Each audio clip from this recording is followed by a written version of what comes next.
রাখি বন্ধন উৎসব। এই উপলক্ষে আজ পূর্বস্থলী 1 নম্বর ব্লকের নাদনঘাট থানার অন্তর্গত জালুইডাঙ্গা সার্বজনীন দুর্গোৎসব কমিটির উদ্যোগে একটি স্বেচ্ছায় রক্তদান শিবিরের আয়োজন করা হয় এবং সাথে সাথেই পালন করা হয় রাখি বন্ধন উৎসবও।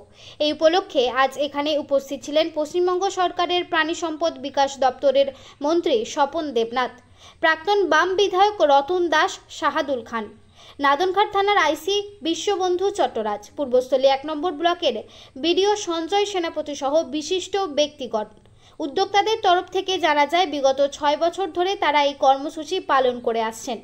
রক্তদান জীবনদান, একটুকু রক্ত বাঁচাতে পারে মুমূর্ষ রোগীর জীবন, তাই তারা প্রতি বছরই এই রক্তদান শিবিরের আয়োজন করে থাকেন বলে জানান। আজ এখানে 60 জন রক্তদাতা স্বেচ্ছায় তাদের রক্তদান করেন। কালনা ব্লাড ব্যাংকের কর্মীরা আজ এখানে রক্ত সংগ্রহ করতে আসেন। Report Syed Abu Jafar, MBS news. আয়োজন করেন প্রতি বছরের মতো এবার যারা রক্তদাতা থেকে আমি ধন্যবাদ জানাই। আর এই ধরনের সামাজিক কাজকর্মে আপনারা যুক্ত হয়েছেন বলে সবাইকে অভিনন্দন জানাই। রাখি বন্ধনের শুভেচ্ছা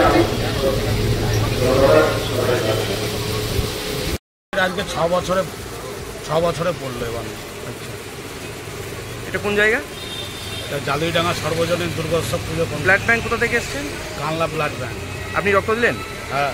আপনি এই ক্লাবের কে? হ্যাঁ, এই ক্লাবের আপনি কোন এই ক্লাবেরই আমি। ক্লাবের কি সদস্য? সেক্রেটারি। কি নাম?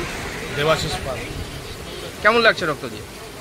রক্ত দিয়ে আনন্দ লাগছে, আর রক্ত দিয়ে সাধারণ মানুষের পাশে দাঁড়াতে পারছি, এটাই সব থেকে বড় আনন্দের ব্যাপার। আমরা তো স্বাধীনতা সংগ্রামে অংশগ্রহণ করতে পারিনি, তাই রক্ত দিয়ে সাধারণ মানুষের পাশে যদি দাঁড়াতে পারি, এটাই আমাদের কাছে সব থেকে বড় ব্যাপার। রক্ত দিয়ে সাধারণ মানুষের পাশে দাঁড়ানোটাই সব থেকে বড় ব্যাপার।